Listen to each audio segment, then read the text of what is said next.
Hello my dear friends.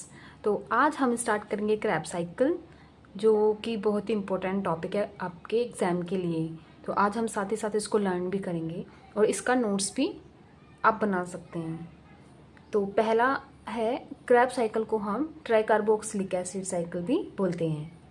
तो इसमें क्या होता है, जो एसिटाइल कोएंजाइम आता है पायरुवेट के बाद, जो हमारा सेकंड स्टेप होता है लिंक रिएक्शन, उससे हमारा प्रोडक्ट बनता है एसिटाइल कोएंजाइम। एसिटाइल कोएंजाइम जो ऑक्सलो एसीटेट के साथ कंबाइन होके बनाता है सिट्रेट। ये दोनों आके आपस में फर्स्ट कंडेंसेशन, सबसे पहले होता है कंडेंसेशन। कंडेंसेशन करने के बाद बनाते हैं सिट्रेट। ठीक है फ्रेंड्स, सिट्रेट बनाने के बाद यहाँ पे सिट्रेट बनेगा, वो 6 कार्बन का कंपाउंड है, क्योंकि ये 2 कार्बन का कंपाउंड है, ये 4 कार्बन का कंपाउंड है। जब 2 कार्बन आपस में मिलके बनाते हैं 6 कार्बन का कंपाउंड। उसके बाद हमारा रिमूव होगा वाटर, मतलब कि हम उसको बोलेंगे, जहाँ से वाटर निकलता है उसको बोलते हैं हम डिहाइड्रेशन। यहाँ पे होगा डिहाइड्रेशन। डिहाइड्रेशन सिर्फ इसलिए होगा क्योंकि उसको सिट्रेट से आइसोसिट्रेट बनाना है, क्योंकि उसमें क्या है कि हमें जो है मॉलिक्यूल्स का रीअरेंजमेंट करना है। क्योंकि जब हम कोई भी बॉन्ड तोड़ते हैं या किसी भी चीज़ को यहाँ से ऑक्सीजन निकालने के लिए बॉन्ड को हमें तोड़ना पड़ेगा, तो हमें इसके स्ट्रक्चर को थोड़ा चेंज करना पड़ेगा। सिट्रेट से हमें आइसोसिट्रेट बनाना है, उसके लिए हमें बीच में एक प्रोसेस करना पड़ता है। प्रोसेस का एक वेस्टफुल प्रोडक्ट बनाना पड़ता है, कि जो हमारा सिट्रेट से आइसोसिट्रेट बनेगा, बीच में बनेगा हमारा एकोनिटेट। ठीक है, वो डिहाइड्रेशन करना पड़ेगा, और डिहाइड्रेशन करने के बाद हमारा स्ट्रक्चर बनेगा कुछ इस टाइप का। ये भी 6 कार्बन का एटम है, 6 कार्बन का कंपाउंड है, सॉरी। कंपाउंड बनने के बाद उसमें क्या करेंगे, हमने यहाँ से जो डिहाइड्रेशन से वाटर निकाला था वहाँ पे हमें उसको वापस से देना है। तो यहाँ पे हमारा होगा हाइड्रेशन। हाइड्रेशन करने के बाद हमारा बनेगा आइसोसिट्रेट। आइसोसिट्रेट भी हमारे 6 कार्बन का आटम है, 1 2 3 4 1 2 3 4 5 6। ओके, अभी हमारे 6 कार्बन का कंपाउंड है। अब इसमें और इसमें आप देख लीजिए क्या चीज़ का अंतर है। यहाँ पे OH डबल बॉन्ड यहाँ पे है, और यहाँ पे हमारा OH, और यहाँ पे हमारा OH यहाँ से निकल के हमारा कहाँ पे आ गया, यहाँ पे देखो OH का बॉन्ड नहीं है। इस सेकंड वाले C के पास हमारा OH का बॉन्ड नहीं है, यहाँ पे OH का बॉन्ड आ गया है, क्योंकि हमने इसे हाइड्रेशन दिया। ओके, अब उसके बाद हमारा जो यहाँ पे हमारा कंडेंसेशन हुआ, यहाँ पे हमारा 2A 2B, हमारा एक 2A 2B मैंने इसलिए लिखा क्योंकि ये आइसोमरेज ही है, बस कंपाउंड का एटम्स का रीअरेंजमेंट हुआ है। और यहाँ पे डिहाइड्रेशन हुआ, यहाँ पे हाइड्रेशन हुआ।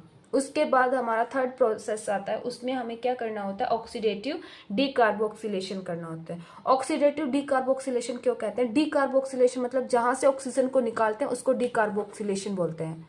ओके, जहां से कार्बन को निकालते हैं उसको डीकार्बोक्सिलेशन बोलते हैं। और जब हम यहाँ से एक कार्बन को निकालेंगे तो वो 5 कार्बन का कंपाउंड बन जाएगा, उसको बोलते हैं अल्फा कीटो ग्लूट्रेट।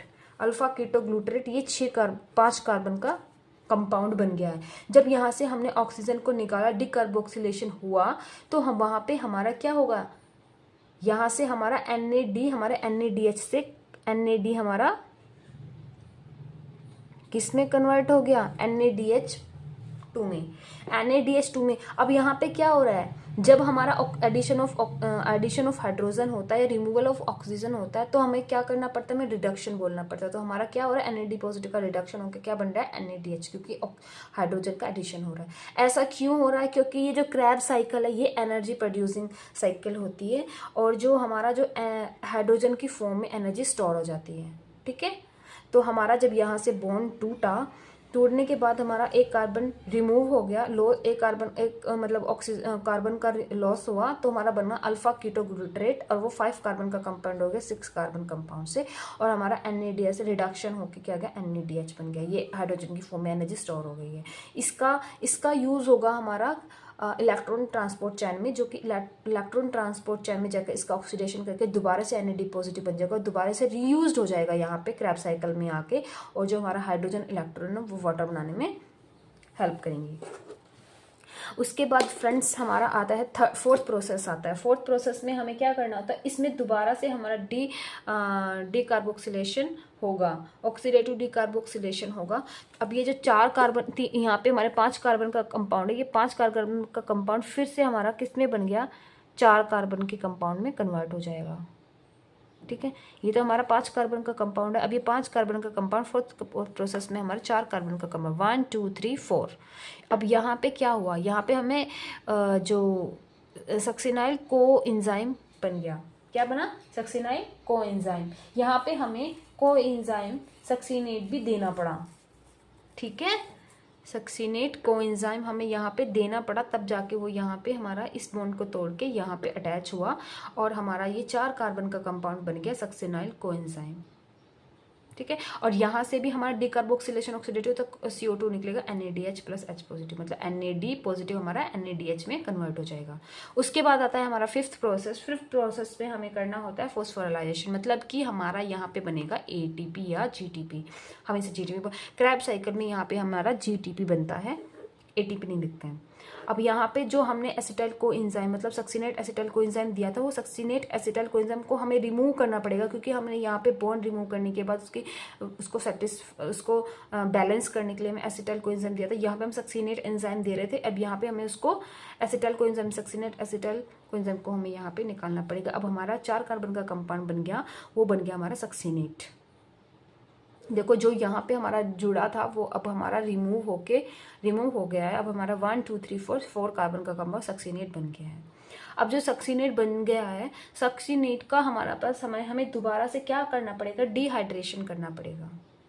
क्या करना पड़ेगा, डिहाइड्रेशन नहीं, उसको बोलते हैं हम डिहाइड्रोजिनेशन, सॉरी डिहाइड्रोजिनेशन करना होगा।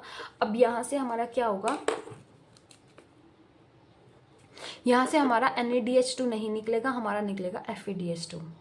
ठीक है, ये FADH2 इसका भी हमारा रिडक्शन हो रहा है, FAD पॉजिटिव FADH2 बन रहा है, जो कि हमारा 2 ATP बनाता है। NADH2 हमारा 3 ATP बनाता है। एक NADH2 हमें give 3 ATP and 2 FADH2 give 2 ATP।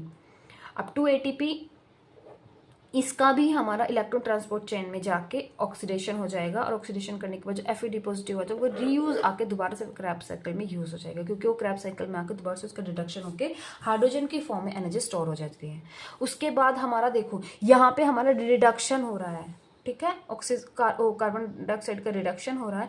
यहाँ पे जब 4 कार्बन हो जाएंगे, 4 कार्बन करने के बाद हमारा रिडक्शन नहीं होगा, क्योंकि हमें 4 कार्बन का कंपाउंड ऑक्सो एसिटेट हमें बनाना है। लास्ट में हमारा जो प्रोडक्ट है ऑक्सो एसिटेट, वो हमें बनाना है, क्योंकि वही हमारा एसिटाइल कोएंजाइम जो हमारा लिंक रिएक्शन से आता है उसके साथ मिलकर हमारा 6 कार्बन का कंपाउंड से दोबारा से बनाना। हमारी साइकिल जो है, एक साइकिल हम किसको बोलते हैं, साइकिल स्टार्ट होती है दोबारा से वहीं पे आ जाते हैं, उसको हम साइकिल बोलते हैं। साइकिल होता ही क्या है कि एक जहाँ से हमने स्टार्ट करा वापस से उसका प्रोडक्ट मिला के वापस से हमें वही बन जाता है। तो हमें अगर हमें एसिटाइल कोएंजाइम तो हमें चलो आएगा लिंक रिएक्शन से, लेकिन हमें एक 4 कार्बन का कंपाउंड बनाना है, क्योंकि दोबारा से हमें इन दोनों को कंडेंसेशन करा के हमें सिट्रेट बनाना है।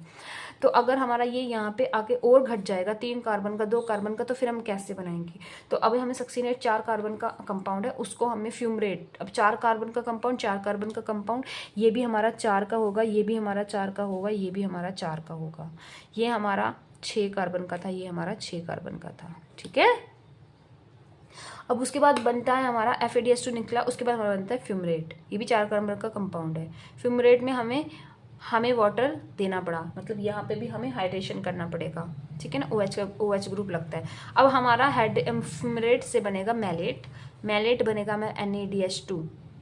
ठीक है, और वहाँ से NADH2 के बाद हमारा बनेगा NADH2 का भी हमें क्या करना पड़ेगा, डिहाइड्रोजिनेस करना पड़ेगा, उसके बाद हमारा बनेगा ऑक्सो एसिटेट बनेगा। ठीक है फ्रेंड्स, अब ये जो हमारे हैं ये हमारे एंजाइम्स हैं। ठीक है फ्रेंड्स, और आपको पता चल जाएगा ये कहाँ पे है, फर्स्ट इसमें, सेकंड 2 इसमें। अब आपको एक सबसे सिंपल टिप बताती हूँ मैं। आपको कभी ये याद नहीं होता कि एसिट्रेट के बाद आइसोसिट्रेट आएगा, आइसोसिट्रेट के बाद अल्फा कीटो, फिर succinyl coenzyme, succinate, fumarate, malate, oxalate, कैसे आता है।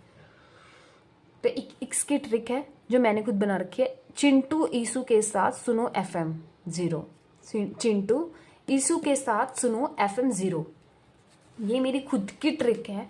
चिंटू ईसू के साथ सुनो FM 0। ठीक है। तो चिंटो से बनेगा सिट्रेट, इसो से बनेगा आइसोसिट्रेट, के से बनेगा अल्फा कीटो, सात से बनेगा सक्सिनाइल कोएंजाइम, सुनो से बनेगा सक्सिनेट, एफ से बनेगा फ्यूमरेट, एफ एम से बनेगा मैलेट, ओ से बनेगा ऑक्सीलेटेट। ये सारी साइकिल आपको इस तरह से याद हो जाएगी। आपको याद रखना सिट्रेट और आइसोसिट्रेट ये सिर्फ रीअरेंजमेंट, ये दोनों आइसोमरस है, तो ये 6 कार्बन का कंपाउंड है। कीट हमारा अल्फा कीटो हमारा 5 का है और बाकी हमारे 4 कार्बन कंपाउंड है, ठीक है। उसके बाद सब में हमारा एंजाइम भी लगता है, हर जो हमारा हर स्टेप में हमारा अलग एंजाइम लगता है। तो आपको एक बात मैं बता दूं, जो यहाँ से सिट्रेट से आइसोसिट्रेट जो बन रहा है वो सिट्रेट से आइसोसिट्रेट ही तो बन रहा है, सिंथेटेज ही तो हो रहा है उसका, बस उसका फॉर्म ही तो चेंज हो रहा है। मतलब यहाँ से लेके यहाँ में हमारा एकोनिटेज लगेगा। क्या लगेगा? एकोनिटेज। दोनों में हमारा एकोनिटेज लगेगा क्योंकि सिर्फ हमारा मॉलिक्यूल्स का रीअरेंजमेंट हो रखा है। यहाँ पे हमारा ऑक्सोलोएसिटेट और एसिटाइल को एंजाइम का कंडेंसेशन हो रखा है, और हमारा क्या बन रहा है? सिट्रेट। तो सिट्रेट बन रहा है तो सिट्रेट सिंथेटेज। यहाँ पे हमारा सिट्रेट सिंथेटेज लगेगा, यहाँ पर हमारा एकोनिटेज लगेगा, यहाँ पे भी हमारा एकोनिटेज बनेगा। अब आइसोसिट्रेट के बाद हमारा अल्फा कीटो बन रहा है, यहाँ पे हमारा अल्फा कीटो बनने के बाद हमारा क्या हो रहा है? कार्बन का रिमूव हो रहा है, तो कार्बन डाइऑक्साइड रिमूव हो रही है, तो हमारा यहाँ पे लगेगा। और क्या चेंज हो रहा है? आइसोसिट्रेट से हमारा अल्फा कीटो बन रहा है ना, तो आइसोसिट्रेट का हाइड्रोजिनेस हो रहा है, ठीक ना। तो हम यहाँ पे लिखेंगे आइसोसिट्रेट डिहाइड्रोजिनेस। अब उसके बाद अल्फा कीटो का में से भी कार्बन एक रिमूव होके सक्सिनाइल कोएंजाइम बना, तो अल्फा कीटो का डिहाइड्रोजिनेस लिखेंगे। अल्फा कीटो डिहाइड्रोजिनेस होके क्या बन रहा है? हमारा सक्सिनाइल कोएंजाइम। अब सक्सिनाइल कोएंजाइम से सक्सिनेट, सिर्फ कोएंजाइम हमारा रिमूव होगा, सक्सिनेट कोएंजाइम हमारा रिमूव होगा, सक्सिनेट बनेगा, तो इसलिए हमारा यहाँ पे लगेगा सक्सिनेट थायोकाइनेस, ठीक है। अब यहाँ से भी हमारा क्या हो रहा है? FADH2 बन रहा है, ठीक है ना। FADH2 बना, एक NADH2 FADH2 सेम, बस इसमें क्या होता है? FADH2 हमारा क्या करता है? 2 ATP बनाता है और वो हमारा 3 ATP बनाता है। तो यहाँ पे भी हमारा लगेगा अब सक्सिनेट के साथ हो रहा है तो सक्सिनेट डिहाइड्रोजिनेस। डिहाइड्रोजिनेस यूज ही वहाँ होता है जहाँ पे हमारा ऑक्सीडेशन और रिडक्शन दोनों हो जाता है साथ में। अब देखो इसका क्या हो रहा है? इसका NAD से FADH2 बनकर रिडक्शन हो रहा है, इसका ऑक्सीडेशन हो रहा है, ठीक ना। उसके बाद आता है फ्यूमरेट। सक्सिनेट से हमारा क्या बन रहा है? सक्सिनेट से हमारा फ्यूमरेट बन रहा है, तो डिहाइड्रोजिनेस। अब फ्यूमरेट से मैलेट बनेगा तो फ्यूमरेस। अब मैलेट से जब हमारा बनेगा ऑक्सो एक्सिलेटेड तो बनेगा मैलेट डिहाइड्रोजिनेस, ठीक है फ्रेंड्स। आप इसका नोट्स खुद से भी बना सकते हैं। ये हमारी होगी क्रैब साइकिल। क्रैब साइकिल में इतना ही पढ़ना होता है और एक्स्ट्रा में कुछ नहीं पढ़ना होता। सिर्फ एंजाइम्स हमारे पूछ लेते हैं कि यहाँ से सिट्रेट से आइसोसिट्रेट बनने के लिए हमारा कौन सा एंजाइम्स यूज़ हुआ। एंजाइम्स बहुत ज़्यादा इंपॉर्टेंट है। पूछ लेंगे कि कौन सा इसमें क्रैब साइकिल में है, ऑप्शन में देखे कि क्रैब साइकिल का प्रोडक्ट है। पूछ लेंगे GTP हमारा कौन से स्टेप में बनता है। जब सक्सिनाइल कोएंजाइम सक्सिनेट में चेंज होता है, सक्सिनेट फ्यूमरेट में चेंज होता है, कौन सा एग्जाम्पल है, तो आपको बताना पड़ेगा। सक्सिनेट जब हमारा फ्यूमरेट में चेंज होता है FADH2 बनता है।